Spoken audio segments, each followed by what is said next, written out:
Hello and welcome to this session for the Azure developer community.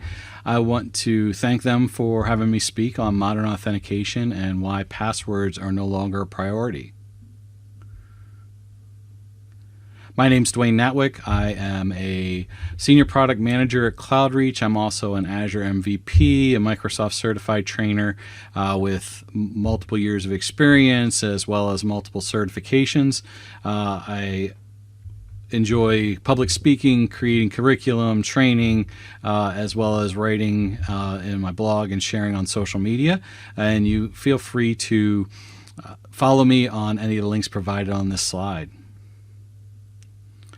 So what are we going to talk about here today? So the conversation here is, where are we going in terms of how we're protecting our identities and what we're doing in terms of authentication. And I've got a real, I'm going to talk about the evolution of authentication. Then I've got a personal story that I'm going to share with everybody around authentication and some of the what not to do's. Then we're going to talk about principles of zero trust, conditional access, and privileged identity management, and how all of that ties as well into our modern authentication and what we should do in terms of protecting ourselves at a minimum with multi-factor authentication. So let's talk about the evolution of authentication here to start. So what are we trying to accomplish when it comes to authentication? I mean, really what we need to do is improve our levels of security and protection within our environments. And when we think about that, and we think about what we use primarily for our verification of our identities, it's passwords. And 81% of successful cyber attacks are due to compromised passwords. We are subjected to phishing attacks and spear phishing attacks, brute force attacks on a daily basis, both personally and within our business. If you check your spam folders, you would certainly be able to see that, and especially this time of year, there are all sorts of different attacks that take place to potentially gain access to personal information, your credit card information, and really compromise your identity. And with that, we're trying to ultimately evolve our levels of identity management as companies, on a personal level. One thing that that I've done is going passwordless completely on my personal Microsoft account. But we have, again, that traditional those traditional types of authentication that are still out there, where there's it's on-premises identity providers. They may still be legacy providers where the application has a directory of users in it and no single sign-on is present. Most of our applications that we're using today is more in that middle area here of advanced, where we're now using cloud identity providers rather than on-premises systems, but we're federating with those on-premises Windows directory systems where we need to. We want to get to the point where we're using maybe conditional access policies to provide levels of gated access and enforcing levels of additional verification around zero trust methodologies, and then additional analytics that improve our visibility using machine learning and AI capabilities within cloud providers to understand potential risks and potential risky users or risky sign-ins that are taking place. Then we need to then move to that optimal place. And within both the advanced and the optimal, we really want to utilize and enforce multi-factor authentication. But in the optimal portion, we want to get to that passwordless authentication, where we're no longer relying on passwords as even the first form of verification anymore, and all users, devices, and locations are being analyzed for proper behavior and finding anomalous behavior to make sure that the risks and vulnerabilities are addressed up front, rather than when they're found that somebody's identity has been stolen. And in that light, let me tell a personal story around identity theft. And kind of a cautionary tale. And this goes along with my Microsoft identities, my Xfinity, which is my internet service provider, and a popular game called Fortnite that many of you may be familiar with, either personally or through your children.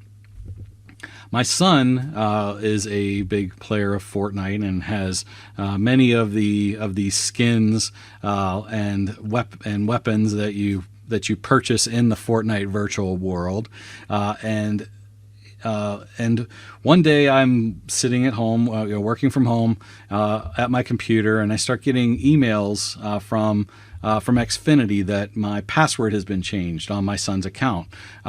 I'm the administrator on that account, so I get all those types of emails. Now, the day before, I had changed his password because he was having a difficult time accessing his email. So we had just done that, so I thought maybe it was just a lag in the notification that I was being provided by Xfinity. So I didn't pay anything of it at the time until about an hour or so later. I got another notification. I'm like, okay, I had a little bit of time in my schedule, so I went into our Xfinity account and looked up his user account, and actually did find that somebody had gone in and had changed the email address and the phone number used to verify his account. So I was a little concerned there, so immediately changed that back and went and got my son's phone and put the Authenticator app for Xfinity on his phone and put two-factor authentication in place, so that if once I changed it back, that person that had already hacked that account was not going to be able to change that password again, because I now had our email addresses and phone numbers back in there and put multi-factor authentication in place on that Xfinity account. Little while later, not long after I made this change, I start getting emails now from Microsoft that the email address has been changed on my son's account. So I'm like, okay, this person has found his way or her way into our accounts. Did the same thing with my Microsoft account, went in and adjusted those aspects, and went to multi-factor authentication again. So again, it happens to everybody. We don't look at what takes place, and don't look at everything and every form in which our identities are in.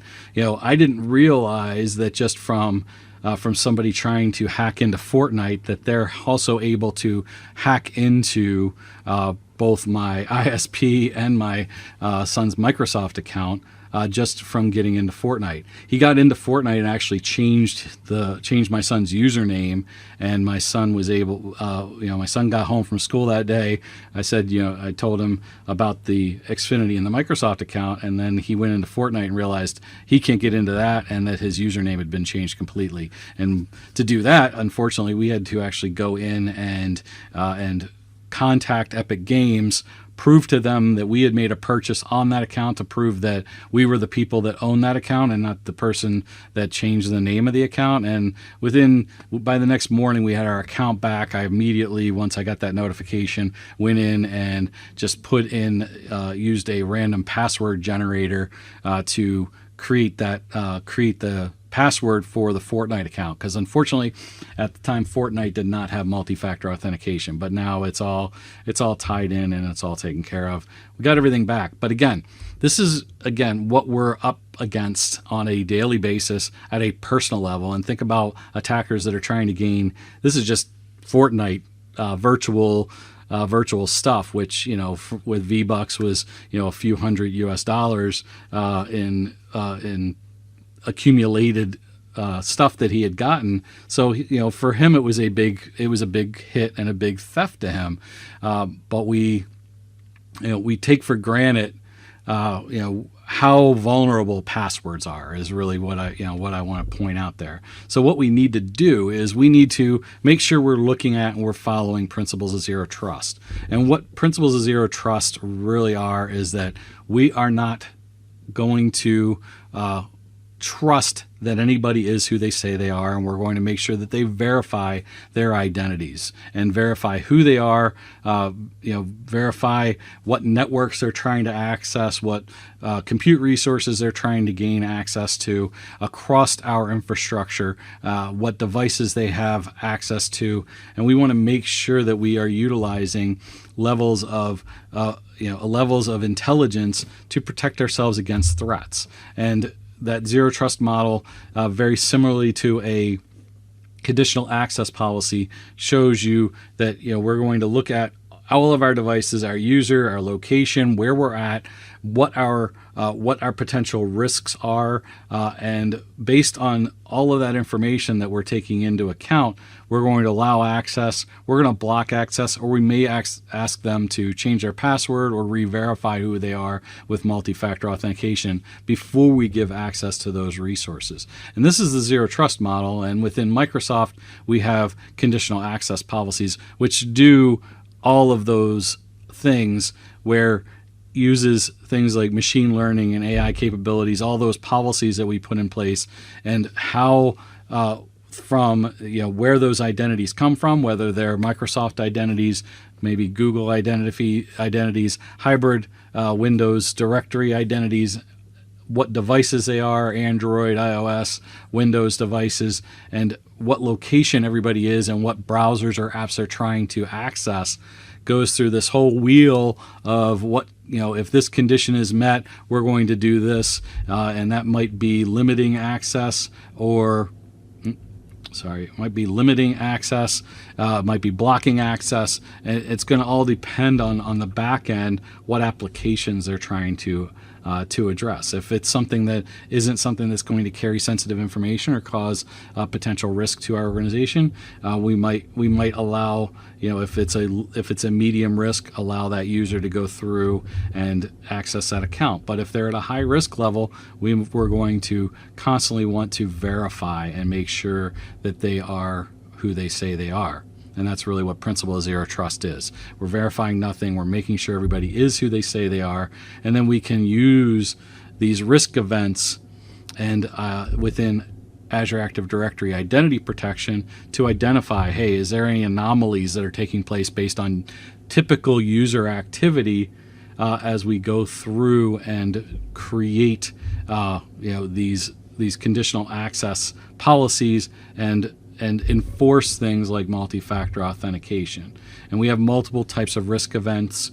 The typical ones are like leaked credentials or anonymous IP addresses, impossible travel. Somebody is logging in from Michigan, where I am, and then 15 minutes later from somewhere in Eastern Europe. There may be a potential issue there. There may or may not be, depending on whether I have multi-factor authentication in place, would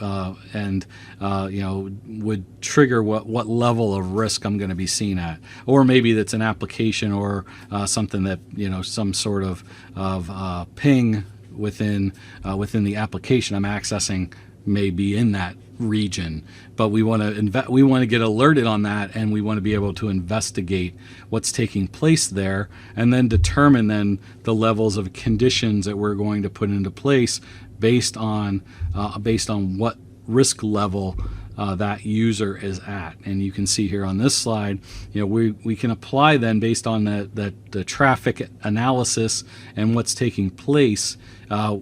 And we can then block access, or we can require multi-factor authentication for that user to re-verify who they are. Key thing around this and utilizing these conditional access policies and multi-factor authentication is that these users have to we have to put in place multi-factor authentication, and they have to enroll in multi-factor authentication for this to work properly. If they have not been put in or enrolled or enforced for multi-factor authentication and haven't enrolled into it by providing the authenticator app or or a or a mobile phone number to be texted a code to, then this all falls apart at this point, and maybe that user won't gain access at that point if we're we may have to put that we block that person's access because they will have not adhered to company policies to enroll in multi-factor authentication. And conditional access policy is again that two-step verification where we're going to look at a user group. It is really Microsoft's service in these conditions and conditional access policies that enforce that zero trust, that when this happens, we are going to require you to do this. And that's exactly what conditional access policies does. The other piece to protect our identities is around privileged users and administrative users, where we want to make sure also that we are protecting those identities with privileged identity management. And some of the things around privileged identity management that it provides is time-based and approval-based role activation. So if somebody needs administrator rights, they generally aren't working as administrator 24/7. And if they are not and just need them on a just-in-time basis, privileged identity management can provide them the roles, the administrator roles that they need to perform job duties when they need to do it for a length of time that they need to complete that activity. And then that decreases our attack surface on that identity, that if that identity is compromised, that user is compromised in one way or another, that an attacker, a bad actor, cannot get into our systems and have elevated privileges and cause some real damage. They might just have a user level of privileges, and then they don't, but they can't get access to any kind of sensitive data and things of that nature. And here's the workflow of privileged identity management. You can see, you set up who those users are, you assign them their administrator roles, but they aren't permanently assigned. They don't hold on to them. They don't hold on to them permanently, but when they need the role, then they request access. It's approved at a management level or a global administrator level, and then there's the ability then to audit and know who has been approved and who has accessed their role and how many times they've done it, and then upon that, we do periodic reviews to make sure that they still need to understand that. They need to have that role. Maybe they've moved to another department and they no longer need that role, and we can remove and eliminate that role later on. And we've talked a little bit about modern authentication throughout this, but what is modern authentication? What makes up modern authentication? And there's when we talk about authentication, there's two different types of authentication that we discuss. There's modern authentication, and then there's legacy authentication. Legacy authentication is the way that we used to develop applications, where the application was the owner of the directory for who had access to that application, and that was application by application. So there was limited single sign-on capabilities within that. Then we've moved now to modern authentication as we've gone into cloud services, where we now have cloud identities all over the place, and every time we have a cloud identity or utilize a cloud identity, we're utilizing that service as a cloud provider. So if you've got a Microsoft account, you've got an Outlook.com account, you're using Microsoft as your cloud identity, as your identity provider, and you can use that identity, as you may have noticed, across various applications and websites. And that's what modern authentication gives you, is that single sign-on piece. And as we evolve, we want to do better than passwords. And you can see on this slide that passwords are bad. Just passwords alone are not a good practice for authentication and access. We want to take it a step further, and we can use some level of multi-factor authentication. And the good in the middle here is the text code or phone call level of multi-factor authentication, where you get texted a code, or you get a phone call and you press a key to verify that you have, that the phone is something that you have. The problem with both of those, and the reason why this isn't in the better or best column, is that that generally you can answer your phone when you're in your lock screen. So if you walk away from your desk and you leave your phone there and your computer, and somebody tries to access your computer, and you have have a phone call as the second form of authentication, they can generally pick that phone up. Same thing sometimes with SMS texts.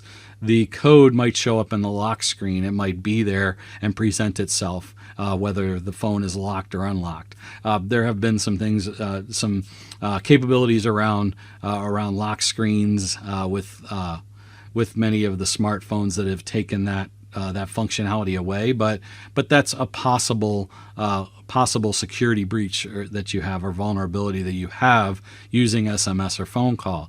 The better piece here is using something like the multi-factor authenticator app, where you either approve that directly from the multi-factor authenticator app, or there's a code that rotates itself within the authenticator app. Software tokens and hardware tokens, same way. They're providing you with a code, that a random code that every minute or so refreshes itself. The best, obviously, is to go passwordless, and Windows Hello is one option that you may use on your Windows 10 or 11 devices. Windows Hello is actually considered a multi-factor authentication, and I think we'll talk a little bit about Windows Hello in a moment. The Microsoft Authenticator app, I use that myself, where you go in and I actually, probably when I approve a login, I use my facial recognition twice before I even get to my Authenticator app. I use it to unlock my smartphone, as well as to unlock the Authenticator app before I actually hit approve to allow that login to take place. A FIDO key, fast identity online, is very similar. You have a USB key that has probably a fingerprint, usually a fingerprint ID on it, that you would plug into your device to authenticate. Works similar to Windows Hello. You might have an issue with utilizing a FIDO key if your company does not allow USB devices to be plugged into to company-owned devices, but that is another way to go passwordless. And this all gets us into multi-factor authentication, and really everything that we do in terms of modern authentication and what we want to do to kind of move away from passwords begins and ends with multi-factor authentication. If you saw the security info sessions at Ignite recently, they taught that they had Chris Krebs there, and that was a statement that he said that resonated, that it begins and ends with multi-factor authentication. If you have multi-factor authentication, you can prevent the majority of the identity attacks and protect yourself against those types of attacks. And again, it generally is a password and then some form of something you have or something you are. And then once you have taken those two forms of authentication, it unlocks access to whatever you're trying to gain access to, whether it's your Office 365 accounts, whether it's a application online. That is what you're trying to do and trying to accomplish. And again, multi-factor authentication prevents 99.9% of identity attacks. If you have multi-factor authentication in place and you're maintaining it properly, like I said, you're using one of those better or best-based tactics. As I pointed out, I use the Authenticator app on my phone. I need to use my facial ID to unlock my phone as well as my Authenticator app. So even if my phone is unlocked and hasn't timed out, and somebody picks up my phone, they still can't open my Authenticator app and approve an authentication without my face. So it provides a high level of security to protect your identities. And here's the push approval on the left here is what I utilize now with my personal Outlook account as a passwordless level of authentication. I do not anymore have to put in a password when I go to Microsoft Online. I say this is my account. It pushes a random number that I go to my phone, unlock my Authenticator app, and verify that number is in place. So you can see, in the middle here with the SMS text, you can see this phone's in a lock screen and you can see the code. So this is why I was saying there's a potential vulnerability to using SMS text or voice calls because of that. Then we have different OAuth tokens that randomly, and then the Authenticator app providing those codes. The two bookended on this slide are probably the most widely used and probably the most secure of the two options here. Using an Authenticator app, like I said, you can use facial ID, facial recognition to actually get into the Authenticator app, therefore protecting that app at another level as well. Passwordless credentials, passwordless, the Authenticator app, as I said, I utilize that right now for my personal account. Windows Hello for Windows 10 or Windows 11 devices. Again, Windows Hello is considered multi-factor authentication, because if you register for Windows Hello on your device at a personal level, you put a PIN number in, and when you put that PIN number in, that PIN is actually is saved on the hardware, not the operating system, and it's behind BitLocker. So that is form number 1 is the PIN number, and form number 2 then is your facial recognition piece. So if somebody was to take that hard drive, they cannot get onto that device because your PIN, the something is embedded on that hardware now and encrypted behind BitLocker, and again, your facial recognition. The FIDO keys I explained before as well. You can utilize those as a device that can be used for passwordless authentication if you don't have things like the Authenticator app or Windows Hello at your disposal. And here's kind of where those all kind of fall in terms of levels of security. The passwordless authentication, the two-factor authentication with passwords versus having passwords. Passwords are obviously your most convenient but lowest security.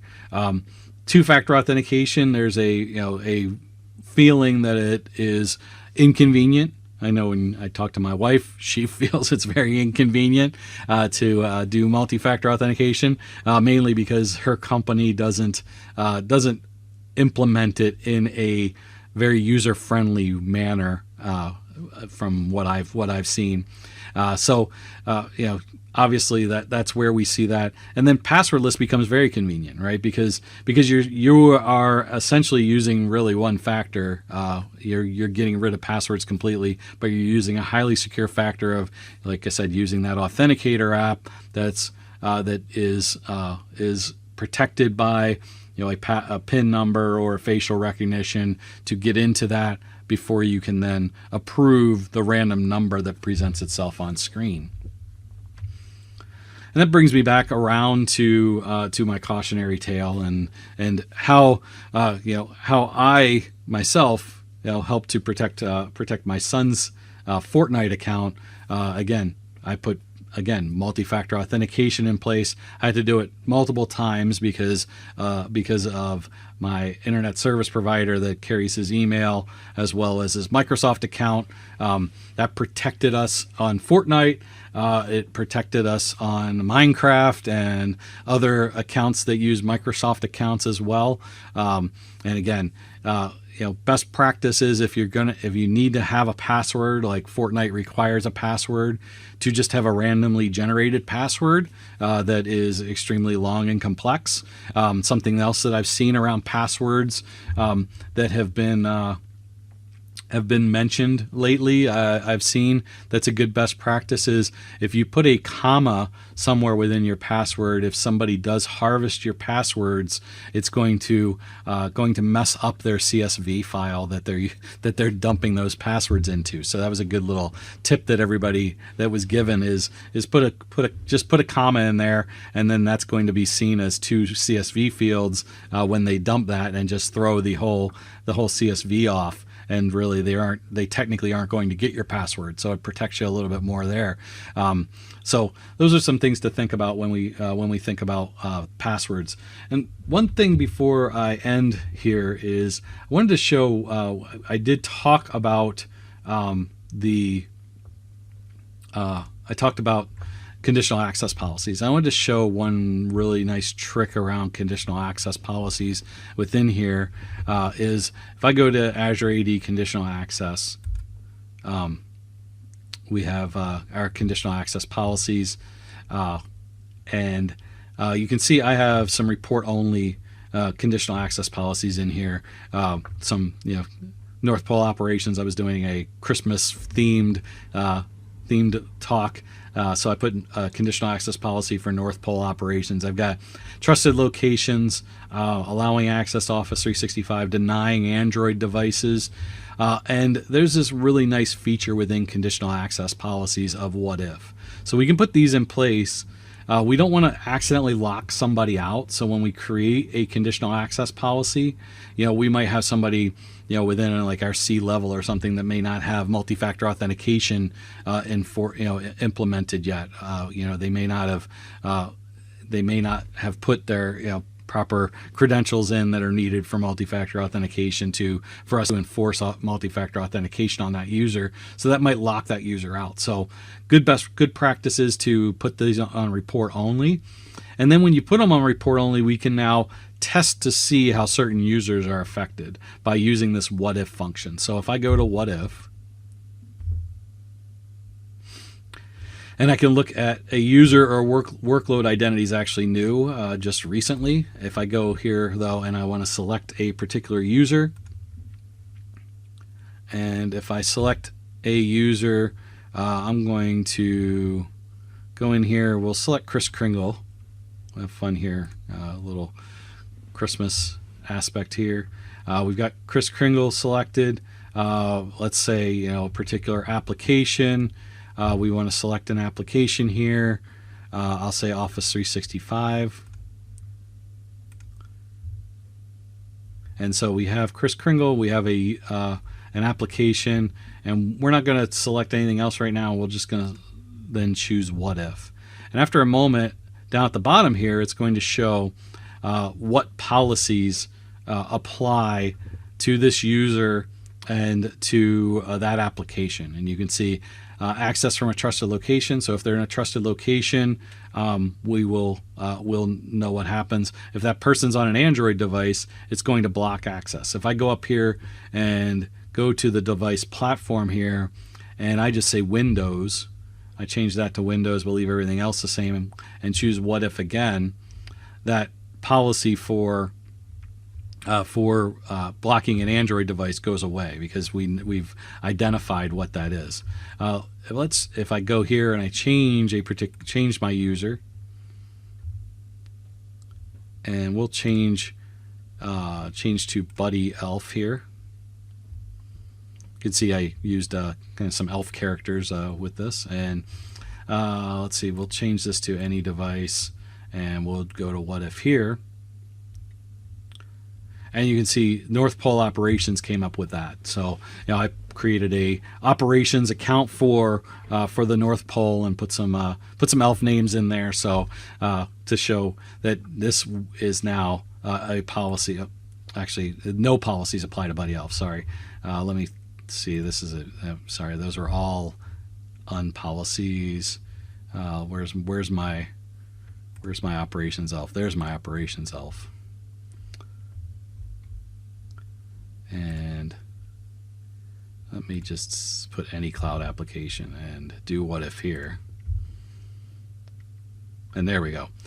For North Pole operations, for Ming Ming Elf, they are going to require multi-factor authentication for that application. So those are some things and ways that we can look at our conditional access policies. And like I said, even if we don't want to put multi-factor authentication across our entire organization for every time they log in, we should at least put conditional access policies in place. And that's really, this can get granular on specific applications, on specific sessions, on specific devices. We can really get granular in here to make sure that we are protecting our organization as we put more applications in place and put sensitive data in place. But as I said, multi-factor authentication, our protection of our identities begins and ends with that. And I can't stress enough how important it is to think about that from a developer standpoint, from an application security control standpoint, of requiring that with your identity provider before allowing access to our applications. And that brings me to the end of my presentation. I want to thank again the Azure developer community for having me do this discussion for you today. Hopefully I gave you some good information to think about around where we've come and where we're going in terms of authentication. Hopefully my personal story helped to kind of paint a picture for you of the importance of protecting our identities and utilizing things like multi-factor authentication and enforcing that zero trust and understanding the levels of risk and protecting our risks and vulnerabilities with conditional access policies and privileged identity management to decrease our attack surfaces, and then using those modern authentication techniques and trying to continue that evolution to a passwordless environment. Again, I welcome you to follow me on social media. My links are provided here on this slide, and I want to thank everybody very much.